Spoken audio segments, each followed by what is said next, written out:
Governor जो रहते हैं उनके बारे में कौन सी कमेटी थी, तो किस कमीशन ने उसके बारे में लॉ पास किया था। उस हिस्ट्री से मैम ओके, हिस्ट्री से अशोका के बारे में पूछा था कि अशोका ने क्या ये मतलब कि जो भी प्रॉब्लम होगी उसको सॉल्व करने के लिए किसको नियुक्त किया था, यानी अपॉइंट किसको किया था, तो उसका नाम क्या था, मतलब लाइक उसको क्या बुलाया जाता था। डीपली पूछा गया एक तरह से। थोड़ा सा डीपली था, और उसके जो करंट अफेयर्स थे वो ज़्यादा डीपली लगे मुझे। जैसे खेल वगैरह, डांस वगैरह। हाँ, ये पूछा गया था कि फीफा वुमेन जो अंडर 17 हो रहा है वो कहाँ पे होगा, और ये पूछा था क्या कहते हैं ये क्रिकेट का, वुमेन्स क्रिकेट जो हुआ था 2020 में वो कहाँ पे हुआ था, कंट्री का नाम पूछा, कंट्री का नाम पूछा था उन्होंने।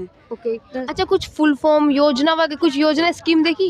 हाँ, फेस्टिवल स्कीम थी, एक स्कीम थी, मैं रिमाइंड नहीं कर सकती, मुझे नहीं है याद। ओके, स्कीम वगैरह थी। स्टार्टिंग में साइंस का कैसा बेटे था? साइंस के मुझे 2-3 क्वेश्चन मिले, क्या कहते हैं, एक का ये था कि एलिमेंट था उसके अंदर कितना एटॉमिक वैल्यू रहता है वो पूछा गया था, एंड देन मैं और कुछ रिकॉल नहीं कर सकती। ज्योग्राफी, इकोनॉमिक्स वगैरह कैसा पढ़ रहा है जी? हाँ, इकोनॉमिक्स का ये था कि हाँ, बैठ रहे हैं बस एक मिनट। इकोनॉमिक्स का एक था, पोस्ट ऑफिस में आप वो मनी वो करवाते हो, तो उसमें था कि ऑप्शन में वैल्यू था क्यों से क्या कहा जाता है, M5 M4 M3 करके था, तो वो इकोनॉमिक का थोड़ा ज़्यादा ही डीपली था, लाइक मैंने कभी वो पढ़ा भी नहीं था, तो ऐसा सीन था। मैथ्स जैसे कि मैंने बोला कैलकुलेटिव था। इंग्लिश बहुत ज़्यादा ईजी थी, लाइक मतलब क्वेश्चन आप रीड कर रहे हो आपको आंसर पता चल रहा है, मतलब बहुत क्वेश्चन रीड करते करते आंसर आ रहा है। हाँ, मतलब बहुत सिंपल, जिस जो वर्ड मीनिंग्स वगैरह पूछे गए थे, अबेंडेंट पूछा, उसके बाद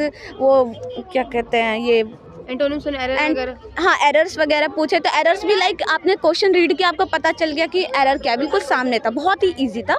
और रीजनिंग भी जो था, रीजनिंग बहुत इजी था, बस एक क्वेश्चन नहीं हुआ था मुझसे, वो कोडिंग डिकोडिंग का था, बाकी ऑल ओवर अगर मैं पेपर की बात करूँ तो मॉडरेट, इजी टू मॉडरेट कह सकते हैं। हाँ, बिल्कुल कह सकते हैं। Thank you so much ma'am, आपने काफ़ी लेवल के बारे में क्या बोलेंगे? इजी टू मॉडरेट कैसा आपके अकॉर्डिंग? जीएस थोड़ा टफ था, जीएस थोड़ा कॉम्प्लेक्स था, बाकी तीनों पार्ट। रीजनिंग इजी थी, इंग्लिश भी इजी थी, और मैथ्स थोड़ी सी कैलकुलेटिव थी, ऐसे सही थी। कैलकुलेटिव मैथ बताया जा रहा है। हाँ, पर ठीक थी।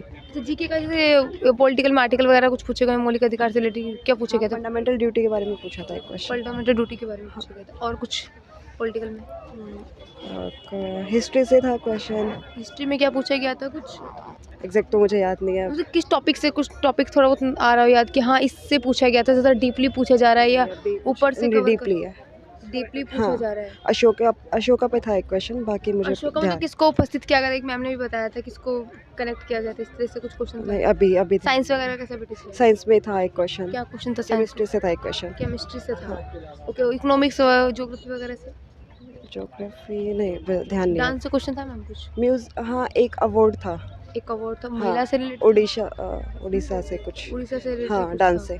क्रिकेट से 2005 का क्रिकेट फीफा वर्ल्ड कप से आया था एक क्वेश्चन। फीफा वर्ल्ड कप से और आया था कुछ? वुमेन T20 क्रिकेट से आया था। ओके। अच्छा, मैथ में आपने बताया कैलकुलेटिव कौन सा एडवांस लगा या अर्थमेटिक ज़्यादा लगा? नहीं, सही थे, कैलकुलेटिव नहीं, ऐसा एज सच इजी था पेपर इजी था। और रीजनिंग वगैरह पार्ट? रीजनिंग इजी थी। इजी थी। हाँ, कोडिंग डिकोडिंग सीरीज वगैरह थोड़ा टाइम ये था कि आपको सारे ऑप्शंस ट्राई करने पड़ेंगे, ऐसे वाला था रीजनिंग। मिरर वगैरह का मिरर था। मिरर से कितने क्वेश्चन थे? मिरर से एक मुझे ध्यान आ रहा है, 2 हो सकते हैं। 2 के अराउंड कुछ होंगे। और इंग्लिश का पार्ट कैसा रहा? इंग्लिश तो इजी थी। इंग्लिश इजी हाँ, थी। Okay, thank you so much ma'am. ये मैंने की 80 की है। 80 टाइम की एक्यूरेसी कितने % है? मॉक के हिसाब से बता सकता हूँ मैं अच्छा, मॉक के हिसाब से बता दीजिए। मेरी 90% है, 92 90% हाँ। मतलब फुल है, एक तरह से तो फुल ही है। हाँ, नहीं फुल तो नहीं मैम, अगर आप किसी टॉपर से बात करेंगी तो उसके टाइम भी मेरे हिसाब से इस पेपर में 85-87 होंगे, एक्यूरेसी भी 95 प्लस हो जाएगी। सर, इससे पहले आपने एग्जाम दिया सीजीएल का? हाँ जी दिया। आपके ये कौन सा टाइम है वैसे सीजीएल का? ये मेरा दूसरा अटेम्प्ट है। उसके कंपेयर में कैसा लगा लेवल लास्ट ईयर की?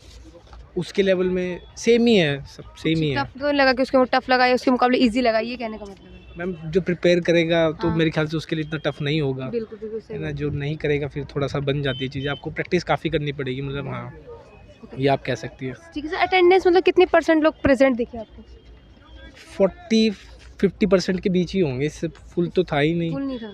40-50 रहेगी परसेंटेज ना। ओके, जीके का पार्ट कैसा लगा? जीके को लेकर स्टूडेंट डरे हुए हैं, कैसा आ रहे हैं जीके, क्या पढ़ें क्या नहीं पढ़े, टॉपिक को लेके सारे घूमे पड़े हैं, क्या करें? मैथ्स मेरे मैम जीके डिपेंड करता है कि इस पेपर में कैसी आएगी, मतलब कि अगर मैथ्स हार्ड आई या इंग्लिश हार्ड आई उसके हिसाब से फिर अगर वो दोनों सेक्शन अगर हार्ड आते हैं तो जीके आपकी रिलेटिवली इजी आती है, ओके। और वो इजी आ गए तो फिर जीके हार्ड आएगी।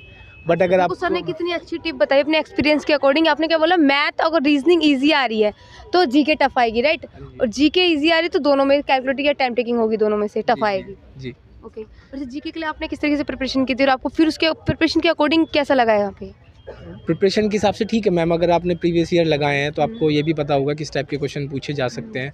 मतलब मेरे हिसाब से 3 साल की नॉलेज होनी चाहिए आपको ओके। पेपर की, तो अगर आपको वो नॉलेज है तो आप बेसिक अटेम्प्ट कर पाएंगे। क्योंकि देखिए स्टूडेंट्स पता है क्या पूछते हैं कि क्या पढ़, योजना पढ़ें या डांस पढ़ें, क्या पढ़ें, ऐसे मतलब कमेंट आते हैं क्या पढ़ें। तो आप क्या बोलना चाहेंगे, इन टॉपिक पर देख लो, कुछ टॉपिक बताइए। टॉपिक सुनने के लिए ज़्यादा एक्साइटमेंट रहते हैं। मैम टॉपिक ऐसे नहीं है, वास्ट है, अब इतने तो क्वेश्चन याद नहीं है प्रॉपर, बट ये है कि अगर आपको इस साल के अगर 8 महीने के भी अगर करंट अफेयर अगर आपको याद है हाँ, तो मोटे मोटे भी याद है तो आप 5-7 अटेम्प्ट कर देंगे, जो कि जीके में बहुत होता है, बहुत होता है। हाँ, अगर एक्यूरेसी फुल है तो कर हाँ, सकते हैं। अगर आप इसी साल का कर ले इतना ही बहुत है, पुराना कर लेंगे थोड़ा और ज़्यादा एनहांस हो जाएगा। हाँ जी, हाँ जी। अच्छा, पॉलिटिकल वगैरह से कितने, हिस्ट्री वगैरह से कितने कितने क्वेश्चन होंगे? अराउंड 2, 3, 4? मैम ये बताना मेरे लिए भी मुश्किल होगा क्योंकि मेरे दिमाग में भी प्रोसेस चल रहा है कि मतलब क्वेश्चन समझ रहे हैं ना, मैं अभी जस्ट आया हूँ वहाँ पे। प्रेशर से आते हैं एकदम से, एकदम बाहर आना।